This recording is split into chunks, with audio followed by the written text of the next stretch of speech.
내 나이가 빠르게 늙는 순간 28가지 행동. 오늘부터 막으세요. 나이가 들면 몸보다 뇌가 먼저 변한다는 말이 있습니다. 그런데 많은 분들은 몸이 불편해지기 전까지는 뇌의 변화를 거의 느끼지 못한 채 지내죠. 뇌가 늙어가는 첫 번째 습관은 아침에 아무 생각 없이 하루를 시작하는 태도입니다. 아침에 눈을 뜨고 바로 TV를 켜거나 그저 멍한 상태로 움직이기 시작하면 뇌는 깨어날 시간도 갖지 못한 채 오늘도 대충 이렇게 살아도 되겠구나 하고 오해합니다. 문제는 이렇게 시작한 하루는 집중력, 기억력, 감정, 안정성이 전부 흐트러진다는 점입니다. 아침에 10분이 하루 전체의 두뇌 컨디션을 결정하는데 이 시간을 비워두면 뇌는 점점 더 무뎌집니다. 해결은 아주 간단합니다. 일어나자마자 가벼운 스트레칭을 하거나 오늘 할 일을 한 줄만 적어도 뇌는 오늘은 좀 다르게 움직여야겠구나 하고 반응합니다. 뇌는 나이가 들어도 변합니다. 하지만 어떻게 시작하느냐가 그날의 젊음을 결정합니다. 아침 이후 하루 내내 뇌를 더 빠르게 늙게 만드는 습관으로 이어집니다. 하루 대부분을 자동적으로 반복하는 생활입니다. 우리는 어느새 같은 길로 걷고 같은 시간에 식사하고 같은 순서로 집안일을 하며 뇌를 거의 사용하지 않는 생활에 익숙해집니다. 문제는 이런 자동 반복이 뇌 기능을 가장 빠르게 둔화시키는 원인이라는 겁니다. 뇌는 새로운 자극이 없으면 기억을 저장하지도 연결하지도 않습니다. 그래서 많은 분들이 요즘 왜 이렇게 깜빡하지? 예전보다 생각이 느린 것 같다 라고 느끼기 시작하는 거죠. 해결은 거창할 필요가 없습니다. 걷는 길을 조금 바꾸거나 물건 정리 순서를 바꾸거나 평소 쓰지 않는 손으로 컵을 잡아보는 것만으로도 뇌는 즉시 다시 활성을 시작합니다. 뇌는 새로운 경험을 먹고 자랍니다. 반복만 있는 하루는 뇌에게는 아무것도 배우지 않는 하루일 뿐입니다. 이 반복 습관보다 더 위험한 생각이 뇌를 지치게 만드는 습관으로 이어집니다. 머릿속에서만 문제를 오래 붙잡고 있는 것입니다. 시니어분들이 가장 많이 하는 말이 있습니다. 이것저것 생각만 하다가 하루가 다 갔어. 그런데 이 생각의 과부하가 바로 뇌를 가장 빠르게 지치게 만드는 원인입니다. 걱정, 후회, 과거 기억, 해결되지 않는 문제들, 이런 내용이 머릿속을 반복해서 맴돌면 뇌는 쉬지 못하고 감정 조절 능력도 떨어집니다. 그래서 어느 순간 조그만 사소한 일에도 예민해지고 집중이 잘 안 되고 잠이 깊지 않은 상태가 찾아옵니다. 생각은 나쁜 게 아닙니다. 하지만 머릿속에 오래 머물러 있을 때 문제가 됩니다. 특히 시니어에게 이런 패턴이 누적되면 기억을 저장하는 해마 기능까지 영향을 받습니다. 해결은 단순합니다. 생각이 복잡할 때 잠시 창문을 열고 바깥 공기를 들이마시거나 5분만 걸어도 뇌의 긴장이 끊깁니다. 이 짧은 끊김이 뇌를 다시 쉬게 하고 집중력을 되돌려줍니다. 앞서 2편에서 반복의 위험을 이야기했다면 3편에서는 생각의 반복이 주는 위험을 이야기한 셈입니다. 이 생각의 반복보다 더 위험한 감정이 뇌를 늙게 만드는 습관으로 이어집니다. 감정을 제때 해소하지 못하는 생활입니다. 나이가 들수록 말을 아끼고 참아 넘기고 마음속에 쌓아두는 일이 많아집니다. 하지만 이 억눌린 감정이 뇌를 가장 빠르게 늙게 만드는 주범입니다.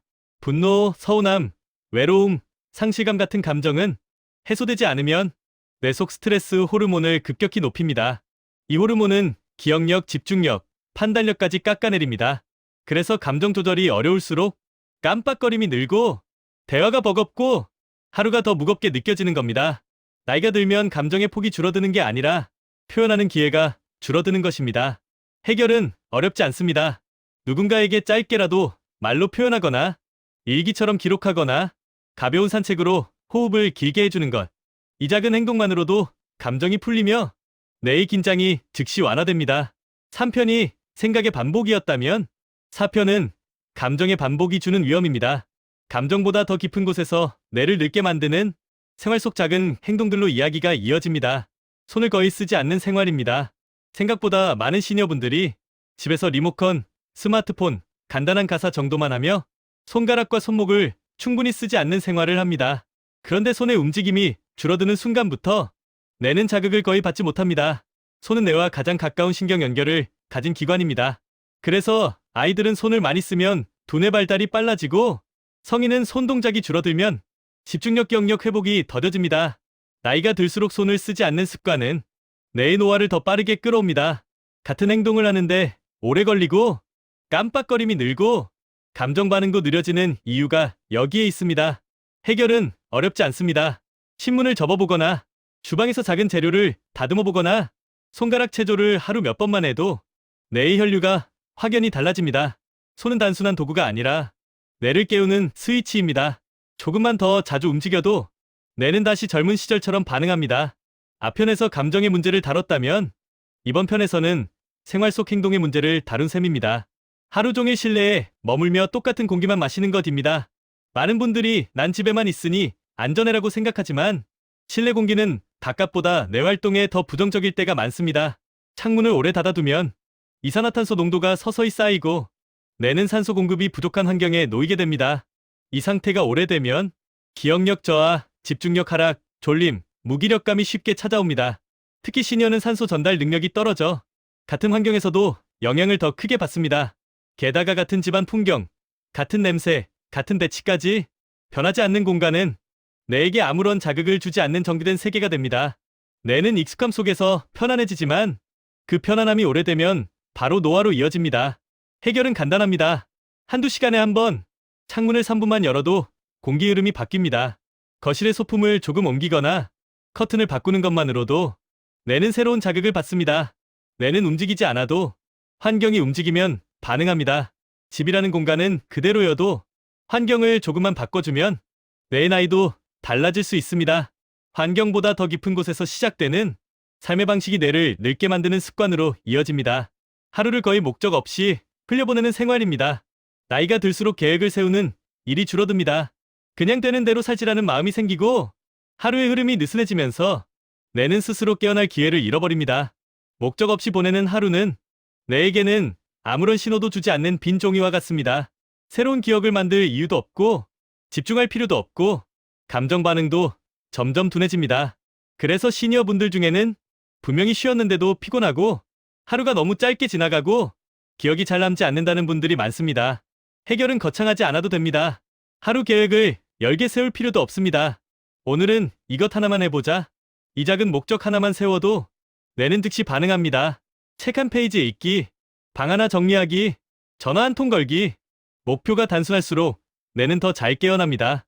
삶의 방향을 크게 바꾸라는 게 아닙니다. 작은 목적 하나가 뇌의 나이를 바꾸고 하루를 훨씬 생기 있게 만듭니다.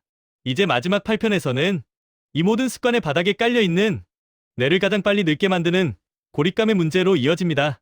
많은 시니어분들이 몸이 불편하거나 마음이 무겁거나 굳이 연락할 이유가 없다며 관계를 서서히 줄여갑니다. 하지만 인간의 뇌는 혼자 있을 때보다 누군가와 관계를 맺을 때 훨씬 활발하게 움직입니다. 대화를 나누고 상대의 표정을 읽고 의견을 주고받는 과정 속에서 뇌의 여러 영역이 동시에 활성화됩니다. 반대로 관계가 줄어드는 순간 뇌는 활동량을 크게 잃습니다. 기억력 저하, 감정 둔화, 판단력 약화가 눈에 띄게 빨라지는 이유가 바로 이것입니다. 해결은 아주 작은 행동에서 시작됩니다. 가족에게 안부 한 줄 보내기, 오래된 지인에게 짧은 전화 한 통 하기, 산책 중 이웃에게 먼저 인사 건네기. 이 짧은 연결 하나가 뇌의 활력을 다시 깨우고 삶의 무게도 가볍게 만들어줍니다. 뇌는 자극이 필요한 기관이 아니라 사람이 필요한 기관입니다. 누군가와 이어지는 순간 뇌의 나이는 다시 젊어집니다.